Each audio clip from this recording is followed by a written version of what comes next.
Hi friends, welcome to our channel. இன்றைக்கி சூப்பரான ஒரு ஸ்வீட் ரெசிபி தாங்க. டக்குன்னு ஒரு 10 நிமிஷத்தில் செஞ்சு கொடுத்துடலாம்.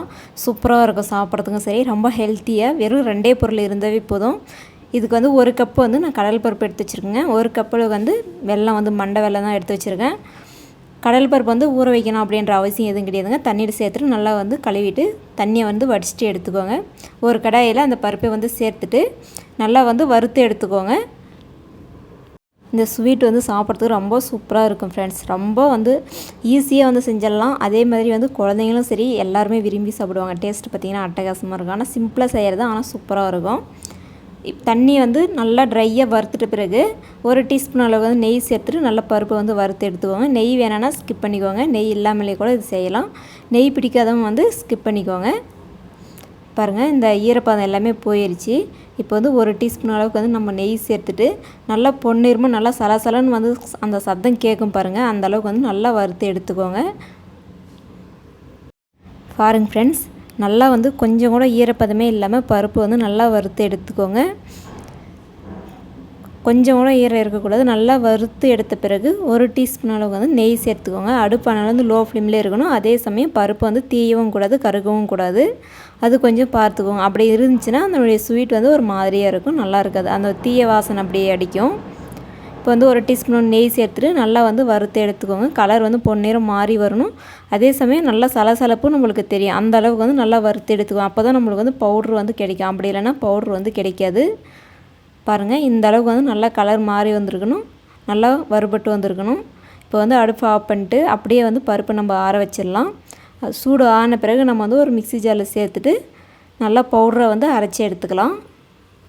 இது வந்து ஒரு டீ போடுற டைம்லேயே வந்து ஒரு 10 நிமிஷத்தில் வந்து ரெடி பண்ணிடலாங்க. அவ்வளோ ஈஸியாக செய்யக்கூடியதான் இது. பாகுபதம் அந்த மாதிரி எதுவுமே கிடையாது. ரொம்ப சிம்பிளாக செய்யக்கூடிய ஒரு ஸ்வீட் ரெசிபி தான். எல்லாருக்குமே ரொம்பவே பிடிக்கும்.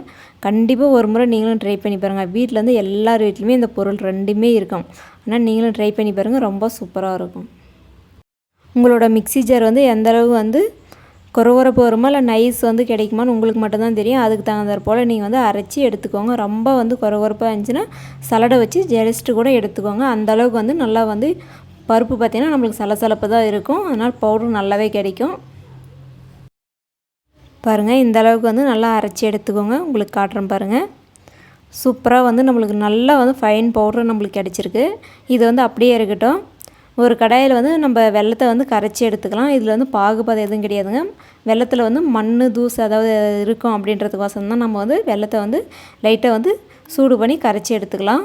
அதுக்கு 1 கப்பு வந்து வெல்லத்துக்கு 2 கப் அளவு வந்து தண்ணி சேர்த்துக்கோங்க. அளவு வந்து கரெக்டாக இருக்கும். உங்களுக்கு இனிப்பு அதிகமாக வேணும்னா நீங்கள் வந்து 1½ கப்பு கூட எடுத்துக்கலாம்.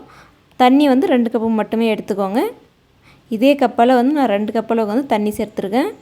தண்ணி சேர்த்துட்டு வெல்லம் கரைஞ்சால் மட்டும் போதுங்க. பாகுபாதம் எதுவுமே கிடையாது. கரைஞ்சி வந்த பிறகு நம்ம வந்து வடிகட்டி நம்ம வந்து சேர்த்துக்கலாம்.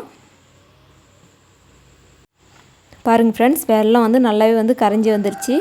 இது வந்து இப்போ அப்படியே எடுத்து வச்சிடலாம். உங்களுக்கு பார்க்கும்போதே தெரியும், பாகுபாதம் எதுவுமே கிடையாது. வெல்லம் கரைஞ்சால் மட்டும் போதும். இப்போ வந்து அதே கடாயில் நம்ம பருப்பு வறுத்த அதே கடாயில் அரைச்சி வச்சுருக்க பருப்பு பொடியை வந்து சேர்த்துருங்க. சேர்த்துட்டு லைட்டாக வந்து வறுத்து எடுத்துக்கோங்க. அதில் வந்து ஒரு பச்சை வாசனை ஏதாவது இருந்தாலும் போயிடும் நம்மளுக்கு.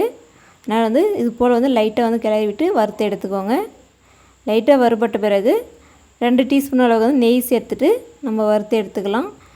இப்போ வந்து 1 டீஸ்பூன் அளவுக்கு மட்டும் சேர்த்துக்கோங்க. திரும்ப மீண்டும் வந்து லாஸ்ட்டாக வந்து 1 டீஸ்பூன் அளவுக்கு சேர்த்துக்கலாம். இதுக்கு வந்து மொத்தமே வந்து ஒரு 3 டீஸ்பூன் நெய் இருந்தாவே போதுங்க. சூப்பரான ஒரு ஸ்வீட் வந்து ரெடி பண்ணி கொடுத்துடலாம்.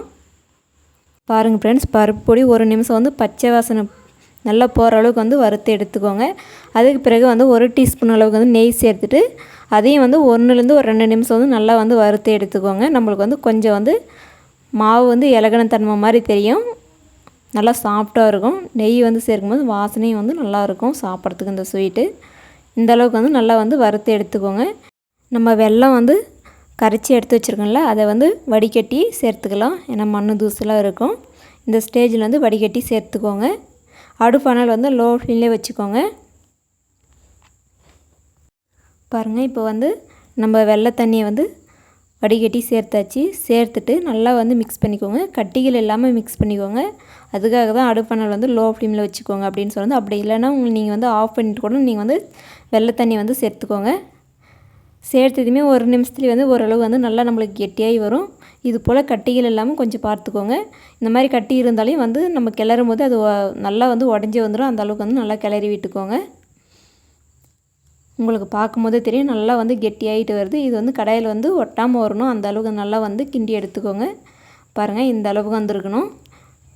நல்லா வந்து நம்மளுக்கு இப்போ இந்த ஸ்வீட் வந்து நல்லா வெந்து வந்திருக்கு நம்மளுக்கு. இப்போ பாருங்கள், சூப்பராக வந்து நல்லா கெட்டியாக இருக்குது. இந்த ஸ்டேஜில் வந்து 1 டீஸ்பூன் அளவு நெய் சேர்த்துட்டு நல்லா வந்து மிக்ஸ் பண்ணி விட்டிங்கன்னா இன்னும் நல்லா கெட்டியாகிட்டு கடாயில் வந்து ஒட்டாமல் வரும். நம்மளுக்கு அல்வா பதத்துக்கு வரும். அல்வாவுக்கு வந்து நிறைய வந்து நெய் தேவை. இதுக்கு அந்த மாதிரி கிடையாதுங்க. ஒரு 3 டீஸ்பூன் நெய் இருந்தாவே போதும். கண்டிப்பாக ஒரு முறை ட்ரை பண்ணி பாருங்கள். ரொம்பவே சூப்பராக இருக்கும்.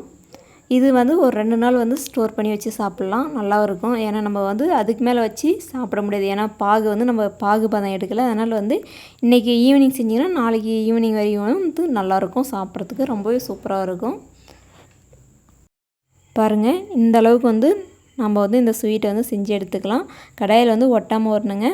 இதுதான் கரெக்டான பதம். இது பதம் எப்படி பார்க்குறதுன்னா, லைட்டாக வந்து சூடு ஆன பிறகு நீங்கள் வந்து கையில் எடுத்து உருண்டை பிடிச்சிங்கன்னா ஒட்டாமல் வரும் கையில். அதுதான் கரெக்டான பதம். இது போல் சின்ன சின்ன பால்ஸாக வந்து நீங்கள் உருட்டி எடுத்துக்கலாம். இந்த மாதிரி செஞ்சு கொடுக்கும்போது குழந்தைங்க வந்து விரும்பி சாப்பிடுவாங்க. சூப்பராக இருக்கும் சாப்பிட்றதுக்கும் சரி.